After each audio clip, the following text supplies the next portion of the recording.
रमेश एक छोटे से गांव में रहता था जो सूरजमुखी के खेतों के बीच बसा था। गांव तेजी से बदल रहा था। नई इमारतें बन रही थीं और सड़कें पहले से कहीं ज्यादा व्यस्त थीं। लेकिन रमेश नहीं बदला। हर सुबह वह अपने बरामदे पर बैठकर रंग बिरंगी पतंगें बनाता था। वह गांव का आखिरी पतंगबाज था। सालों पहले आसमान हर तरह की पतंगों से भरा रहता था, लेकिन अब बच्चे वीडियो गेम और गैजेट्स पसंद करते थे। वे आसमान में ऊंची उड़ती पतंग देखने का साधारण सा आनंद भूल गए थे। रमेश ने आह भरी। उसके झुर्रियों वाले चेहरे पर उदासी झलक रही थी। बाहर खेलने वाले बच्चों की हंसी की जगह अब इलेक्ट्रॉनिक उपकरणों की लगातार बीप बीप ने ले ली थी। उसे वह समय याद आया जब वह अपने बच्चों को पतंग उड़ाना सिखाता था। वे खेतों में दौड़ते थे, उनकी हंसी हवा में गूंजती थी जब उनकी पतंगें हवा में नाचती थीं। वह सिंपलर टाइम्स थे, उसने सोचा। ऐसा समय जब आसमान कागज के पंखों पर चित्रित सपनों का कैनवास था। एक धूप वाली दोपहर रमेश ने अपनी नई पतंग उड़ाने का फैसला किया। ये एक खूबसूरत पतंग थी, रंगों से भरी, लंबी, बहती हुई पूंछ वाली।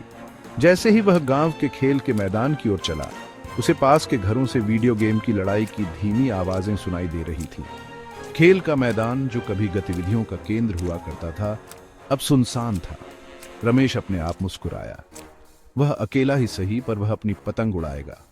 उसने ध्यान से डोर खोली। उसकी उंगलियों को परिचित हरकतें याद आ रही थीं। पतंग को ऊपर उठाकर वह हल्की हवा के विपरीत दिशा में दौड़ने लगा। पतंग मानो उसके स्पर्श को महसूस कर रही हो, एक सुंदर झपट्टा मारकर नीले आकाश में ऊंची और ऊंची चढ़ने लगी।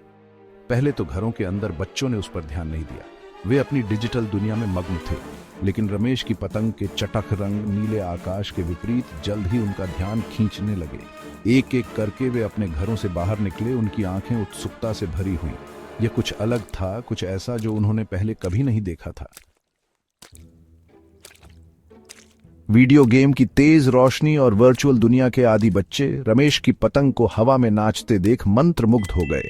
जिस तरह से वह ऊपर नीचे होती थी, जिस तरह से सूरज की रोशनी उसकी रंगीन सतह पर खेलती थी, यह ऐसा कुछ था जो उन्होंने पहले कभी नहीं देखा था।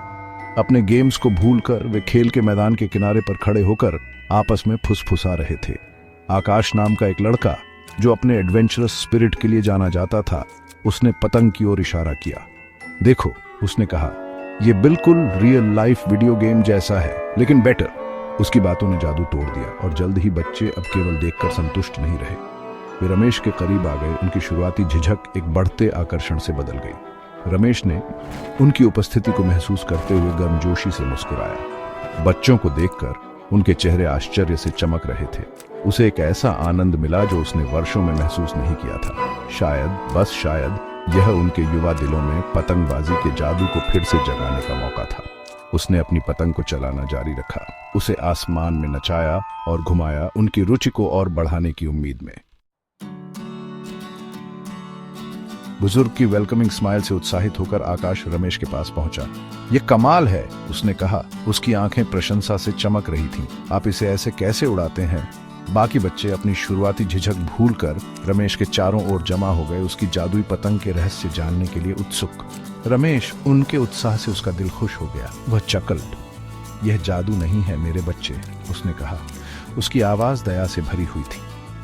यह सब हवा को समझने और अपने फायदे के लिए इसका इस्तेमाल करने के बारे में है। फिर उसने पतंग उड़ाने की मूल बातें समझाईं। उसके शब्द सरल लेकिन एंगेजिंग थे। बच्चों ने ध्यान से सुना। उनके युवा दिमाग ने इस नए और रोमांचक ज्ञान को ग्रहण किया। उसने उन्हें दिखाया कि डोर कैसे पकड़नी है, पतंग को हवा में कैसे छोड़ना है और हवा का उपयोग करके इसे ऊपर कैसे चढ़ाना है। बच्चे, उनके चेहरे एकाग्रता और उत्साह से भरे हुए, उसकी हर बात पर ध्यान दे रहे थे। लंबे समय के बाद पहली बार खेल का मैदान हंसी और बातचीत की आवाजों से भर गया था, न कि इलेक्ट्रॉनिक डिवाइसेस की बीप और बज से। जल्द ही आकाश खुद पतंग उड़ाने की कोशिश कर रहा था। उसका छोटा हाथ डोर को नियंत्रित करने के लिए संघर्ष कर रहा था, क्योंकि हवा रंगीन पतंग को खींच रही थी। रमेश ने धैर्यपूर्वक उसका मार्गदर्शन किया, उसे प्रोत्साहन और सलाह दी। कुछ ही देर में आकाश खुशी से चिल्लाते हुए अपनी पतंग को खेल के मैदान के ऊपर ऊंची उड़ाने में कामयाब हो गया। आकाश की सफलता को देखकर बाकी बच्चे पतंग उड़ाने की कोशिश करने के लिए और इंतजार नहीं कर सके। रमेश खुशी से उसका दिल भर गया। उसने उनमें से प्रत्येक को अपनी पतंगें लॉन्च करने में मदद की। आसमान जो कभी खाली और शांत था, अब हर रंग की पतंगों से भरा एक जीवंत कैनवास था, जो दोपहर की हवा में नाच रही थी और घूम रही थीं। बच्चे उत्साह से उनके चेहरे लाल हो गए थे, खेल के मैदान में दौड़ रहे थे। उनकी हंसी हवा में गूंज रही थी, क्योंकि वे अपनी पतंगों का पीछा कर रहे थे। उन्होंने एक ऐसा आनंद खोज लिया था जो किसी भी वीडियो गेम से कहीं ज्यादा एक्सिलरेटिंग था। यह अपने हाथों से कुछ बनाने, प्रकृति से जुड़ने, एक परंपरा को जीवित रखने का आनंद था। जैसे ही सूरज डूबने लगा, खेल के मैदान पर लंबी परछाई पड़ने लगी। बच्चे अनिच्छा से अपनी पतंगें समेटने लगे और रमेश के चारों ओर इकट्ठा हो गए। उनके चेहरे खुशी और कृतज्ञता से चमक रहे थे। धन्यवाद, आकाश ने सिंसेरिटी से कहा। यह अब तक का सबसे अच्छा दिन था। रमेश का दिल भावनाओं से भर गया। उसने मुस्कुराकर कहा, आसमान हमेशा वहां है, इसे अपने सपनों से भरो। उस दिन से गांव का मैदान हंसी और रंग बिरंगी पतंगों से भर गया। बदलाव की हवाओं ने सबको एक साथ ला दिया और पतंगबाजी की परंपरा फिर से जीवित हो उठी।